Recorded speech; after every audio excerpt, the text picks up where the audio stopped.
novembre, est-ce que vous auriez opté quand même pour un accord et en arrangeant ainsi le MEDEF, ou vous auriez opté en disant arbitrer pour la nationalisation temporaire qui vous aurait voulu les gourous du MEDEF, parce que c'est clair, c'est ce qui serait passé, et vous auriez été de l'avant, quitte à vous faire quelques ennemis. Bon, il faut faire des choix dans la vie.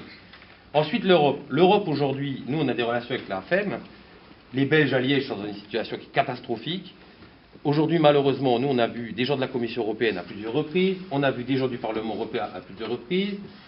Tout le monde parle bien, on veut tous faire plein de choses, mais au final, il n'y a rien qui passe. Alors, chaque jour, sa pièce à l'édifice. La France, aujourd'hui, il faut déjà que les élus français, ils aient une réelle volonté d'influer de leur poids dans l'Europe, parce que je rappelle que demain, l'Europe sans la France, il n'y a plus d'Europe. Rien que géographiquement, on va faire simple. Je pense qu'on n'appuie pas assez de notre pouvoir dans l'Europe. Premier point. Hein, la compromission, ce n'est pas la soumission. Hein. Donc déjà demain, si on veut une réelle politique, qu'au niveau de la France, on ait du courage politique pour dire on veut aller sur des choses. Je vais prendre un dernier exemple. Ulcos. Alors Ulcos, ça a été vraiment l'enfumage complet. Ulcos, on les a tous vus, les députés européens. Il y en a eu 10 ici qui étaient là. On a été à la commission, on a été partout. Tout le monde voulait le faire. Quand on est arrivé à la fin du dispositif, l'accord se passe, on nous laisse quand même espérer encore Ulcos. On remet une pièce dans le jukebox. On peut encore espérer les petits gens comme nous. On nous fait encore espérer.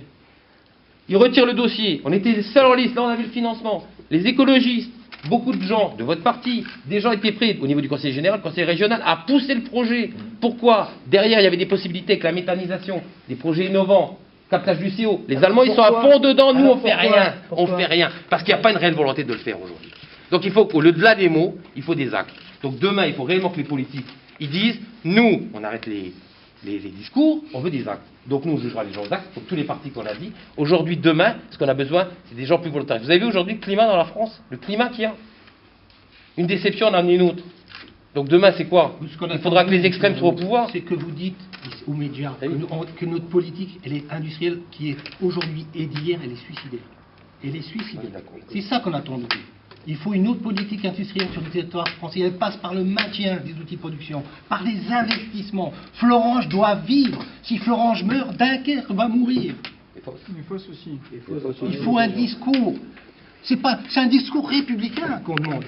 Aujourd'hui, ce qu'on veut, c'est travailler. On ne demande pas des subventions, on ne demande pas une quête, on veut travailler.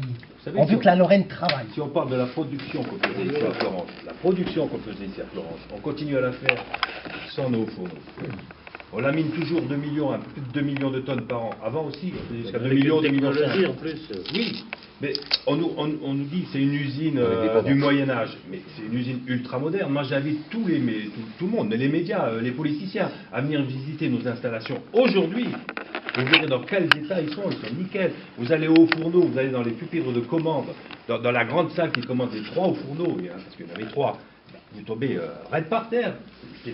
C'est super. On est en train de condamner un outil, aujourd'hui, qui faisait du bénéfice, qui a toujours fait du bénéfice, et on l'arrête. On arrête un outil avec 4000 personnes qui sont... Vous étiez sur Metz. Vous étiez sur Metz, à Mézières-les-Metz, à côté de Metz. Il y a un centre de recherche où il y a 600 cadres et techniciens qui travaillent sur des produits nouveaux, des techniques nouvelles de production. 600 cadres et techniciens. Il y en a un qui s'appelait Jouet, qui nous a traité de canard boiteux il n'y a pas longtemps, à la tête de la fameuse banque là. Ce personnage-là, déjà... Jouet. Ah oui. Oui, vous connaissez. Vous connaissez, M. Borloo.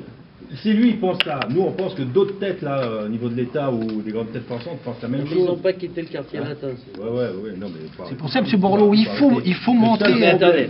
un discours. Il faut montrer un discours. Moi je vous emmerde pas. Vous êtes passé à la télévision. Ce matin je vous écoute. Je me réveille à 6 heures, je vais vous voir prendre le café. M. Borloo, vous êtes médiatisé. Ce matin vous avez parlé sur Antenne 2, je vous ai écouté le cas de vérité. Bon, et en plus vous devez être à moitié d'accord. Alors, bon, je reviens 2 minutes. Non, attends, je reviens 2 minutes. D'abord... Ah, vous allez venir à Florange? Je reviens justement à ça. Il est venu. Et nous, on est là, on est Je sais. J'y étais aussi à chaque fois. On est pas là, mais il y en a. L'essentiel, c'est qu'on puisse... on est tous une chaîne, donc chacun à sa place, chacun son rôle. Très bien.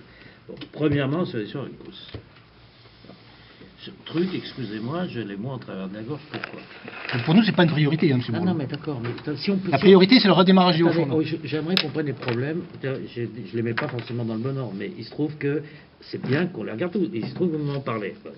je connais un tout petit peu, parce que je vous rappelle que c'est quand même moi qui ai débloqué les 6 milliards pour ça. C'est dans le paquet climat-énergie 2008. Où ils sont passés les 6 milliards là? Eh ben, Ils vont peut-être partir. Hein. Non mais attends, pour l'instant, ils sont... On est d'accord. Non mais attendez, excusez-moi, ça c'est formel. Hein. Il y a le paquet climat-énergie, je l'ai fait voter à l'unanimité, il y a 6 milliards, pour l'instant ça part en Pologne, hein, sur la captation de carbone, ça part sur une partie de l'Allemagne, et alors que c'est la France qui... C'est pas grâce à la France, mais c'est la France qui présidait à ce moment-là. Putain, je me suis battu pour ces 6 milliards. Si ici, on n'est pas foutu de faire un peu de captation de carbone, à quel endroit on va le faire? Ou de séquestration, il faut qu'on me l'explique. Bon. Et quand on me dit il y a 10 ans de recherche, c'est juste se foutre de notre gueule. Bon. Il n'y a pas 10 ans de recherche. Il y a probablement, je ne suis pas ingénieur, de 3 ans, probablement. Mais je ne vois pas pourquoi. Parce que, pourquoi on l'a fait à l'époque? Je vais quand même vous expliquer. Parce qu'il y a toujours une raison, c'est pas la fée magique. Et tout. Bon.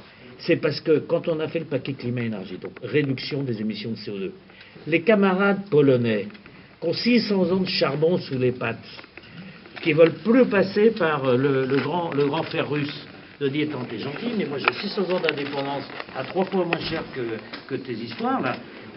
Et en contrepartie, c'est vrai que c'est en partie dirigé vers eux. On est obligé de dire la vérité. Mais, en gros, chaque pays, les Anglais, les Allemands, nous, les mecs, on devait avoir notre projet, quoi. Des milliards, ça c'est 400 millions. Putain, moi je m'en suis plus occupé depuis fin 2008 de cette affaire. Donc il y a une espèce de, non pas de droit de tirage, c'est pas vrai, mais enfin c'est commencé une négociation européenne. La France a droit à son projet. Alors c'est celui-là ou un autre, bah, j'en vois aucun. Alors j'étais moi tout à fait convaincu que le truc était vraiment, quand j'ai entendu ça, je me suis dit bon bah c'est vachement bien, c'est la suite de ça, bon. Donc je maintiens, même si c'est pas le premier sujet, que ce sujet il existe. Il y a une enveloppe de 6,5 milliards d'euros qui est disponible pour faire en gros captation, séquestration de carbone, je la fais courte, hein, en Europe et donc dans 6 ou 7 pays, les plus importants étant les Polonais. Tout le monde était d'accord là-dessus. Bon. Donc je vous le redis parce qu'il faut quand même l'avoir un peu en mémoire. Et cette histoire à la planter comme ça, c'est pas acceptable. Et je rappelle que les dossiers européens, non parce que je voudrais juste dire... Pourquoi la planter aussi? Eh ben, j'en sais rien, sauf que je voudrais juste vous dire un truc, c'est que c'est une co-demande de l'entreprise et de l'État. On est d'accord. C'est une co-demande. Je voudrais savoir ce que l'État français a fait, pas fait, su, pas su de cette histoire. Ce n'est pas une demande de la seule entreprise. Jamais une entreprise, sur des projets comme ça européens, est toute seule financée. Mais on le sait, ça. Bon, ben donc, il faut quand Il y même... avait 150 est où le millions, dossier? il y avait 150 Où il est le millions dossier? mis sur la table par l'État. Oui. Où ils sont passés ces 150 Oui, ben, millions? où il est le dossier? Il y avait 300 millions de l'Europe. Où ils sont ces Où sont les investissements? Où ils sont tous ces investissements? Alors maintenant, la vraie question, c'est la sidérurgie européenne. Oui. Moi, je trouve que le problème, c'est pas la moitié d'un la site sauver, parce ou qu'aujourd'hui, une partie elle est mal du barrée. site, parce que c'est un groupe global et un truc. Les Espagnols, les Luxembourgeois, les Belges, manifestement, les Italiens aussi. il faut avoir une discussion avec eux pour reprendre Mais Mittal. c'est ce qu'on fait. Et si on ne reprend pas Monsieur Mittal, Borloo. les enfants, Monsieur Borloo. ça va, vous savez comment ça va se terminer l'histoire? Oui. C'est l'histoire du camionneur qui tous les ans vend son meilleur camion pour mettre de l'essence dans le moins bon.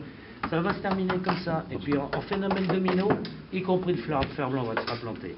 Donc, moi je pense qu'il faut un projet européen, serein, tranquille, que le mot nationalisation ne plaise pas, on trouvera un autre mot, pour Florence, c'est pas monsieur. grave. Eh bien, il faut investir, mais en public. Moi je l'ai dit publiquement, vous ne pouvez pas me reprocher de ne pas m'être exprimé. Je me suis exprimé. D'ailleurs, à l'époque, une partie d'un syndical est venue me remercier, puisque je me suis exprimé, pour une intervention provisoire des pouvoirs publics. Et pour tout vous dire, l'ex-Alexandre Arnaud m'avait appelé 3 jours avant, pour savoir quelle était ma position, pour savoir s'il pouvait se lancer ou pas. Il savait qu'il n'aurait pas d'appui interne, donc il avait besoin d'appui externe. Donc tout ça n'a pas. Il y a un mec qui est un spécialiste, vous devez, enfin, à part ces CAFI qui c'est un très très bon cabinet, il y a pas de discussion là-dessus, mais dans la stratégie industrielle, c'est le père Sabec. Moi, je trouve que vous devriez aller le voir, un grand spécialiste de ça, les neutres, ils s'en foutent, il n'est pas là-dedans, mais c'est un type il se bat, il avait fait des notes à l'époque au gouvernement précédent, déjà pour la nationalisation, parce que le dossier avait été déjà étudié à l'époque. Déjà été tué. Il n'y aurait pas eu de campagne, je pense qu'il aurait été faire ça. Attendez, monsieur. Je ne vais pas faire. Le projet UCOS, il a été retiré par monsieur Mittal. C'est monsieur Mittal qui l'a retiré 2-3 jours avant. Parce qu'il était acquis. Il était acquis à Florence. Il est où le dossier d'État? Vous l'avez vu, le dossier de l'État? Je lui poserai la question. Vous le demandez. Le 4 avril, je lui poserai la question. De D'accord. la part de M. Borloo, Non. où il est ce fameux dossier? Attendez, non, le mieux, c'est, pour être servi, le plus simple, c'est d'appeler 2 jours avant, une petite lettre, et dire, j'aimerais bien que le 4, on parle du dossier. Parce que sinon, il va me dire, mes collaborateurs, ouais. Non mais moi, je suis pas là pour mettre en cause les gens. Je veux juste que les trucs avancent. Moi, je suis d'un coin, on a licencié 44 000 mecs. Vous savez ce que c'est, 44 000? Le Valenciennois, qu'on a fermé et la sidérurgie. Dans la région Lorraine, et le 30 000. un pays à l'autre tribu aussi. Ouais, non, mais ce que je veux dire, c'est que je comprends ces sujets-là, l'impression d'être à Denain ou à Anzin ici. Voilà, je suis pas. Chacun est l'héritier de son territoire. Hein, je veux dire, vous n'êtes pas fabriqués comme les mecs du Sud-Est, comme ça, voilà. Bon. Je suis, moi, convaincu de ça, je suis convaincu qu'il faut mettre la taxe carbone, et moi, je militerai pour un. Mais alors, le serein, là, le patron du FCMS, c'est un gars de la maison. C'est un ancien de la maison. Ancien directeur. Donc, il sait de quoi il parle. Ah oui, mais lui, c'est réglé, on lui a dit. On l'a Mais envoyé dans ses le projet qu'avait mis en place. Non, mais pourquoi il ne repropose pas? À quoi?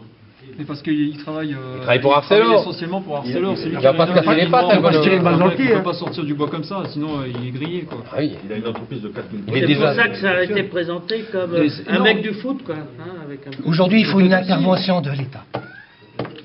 Mais une chose est sûre, c'est que M. Borloo, vous parlez un peu de mettre en place une Non, mais attends, moi je suis stratégie. capable d'aller parler. Hein. Non, mais- C'est pour ça que- Aïe, aïe, hein. oui, c'est pour ça qu'on est là devant vous. On parlait de mettre en place une stratégie syndicale européenne, mais nous on rebondit, quelque part, nous on vous demande aussi de mettre en place une stratégie politique européenne. Parce que vous savez, pour nous c'est compliqué, mais pour vous, nous on doit être moteur de projets, de stratégie, mais vous devez nous entourer et nous porter aussi. À un moment, il faut que chacun prenne ses responsabilités. Ça, il peut le faire. Je vais vous donner juste une proposition, M. Borloo, si vous en êtes d'accord. Aujourd'hui, nous, on défend notre truc, on est dans notre truc, mais on est quand même réaliste. Aujourd'hui, avec l'accord du gouvernement, les choses, elles sont pliées. La mission de concours 6 ans, c'est terminé. Pour Mittal, c'est réglé. Il n'y aura plus jamais de haut fourneau ici. Ça, c'est la vraie vie. Dans le monde des bisounours... Non, nous, on ne soutient pas ça. Non, on n'est pas convaincus. On n'est pas convaincus, mais je vous dis ce qu'on pense qui va arriver. Oui, oui, je comprends. Le seul levier qu'on a aujourd'hui, le seul levier qu'on a pour rentrer et couronner le truc, il ne reste plus qu'un. C'est que quand le projet par le gouvernement a été dit qu'après il y a eu le retrait du projet ULCOS, le président de la République, suite aux réactions de certains des camarades ici, a eu une réaction lors d'une conférence de presse. Il a parlé d'ULCOS 2, je me rappellerai toujours. Oui, absolument. Bon, ça aujourd'hui... Et un comité de suivi. Non, justement, ça aujourd'hui pour nous, pour aujourd'hui c'est, excusez-moi l'expression, fume c'est du bel. Il n'y a rien. C'est le miroir aux alouettes. Donc moi ce que je proposerais, M. Borloo, c'est à l'Assemblée nationale, si vous avez des gens proches de vous qui peuvent intervenir, c'est de demander aux gens de la majorité, quid d'ULCOS 2 et calendrier. Parce qu'on est quand même des petits gens, il faut arrêter de nous manipuler. Soit il faut que le gouvernement il soit clair, ils nous lâchent mais jusqu'au bout, ils assument leur truc. Soit ils nous disent on va dans ULCOS 2, etc. C'est une partie du problème, c'est ça qui veut dire mon Mais je contact. voudrais juste. Vous m'envoyez pas, Oui. je suis pas aussi. Oui. À l'intérieur que vous. Comment il y a eu le cause 2 s'il n'y a pas eu le cause 1? Ah ben mais nous on n'a pas compris. C'est un Non, projet non, totalement non, incohérent. Il a tapé dans le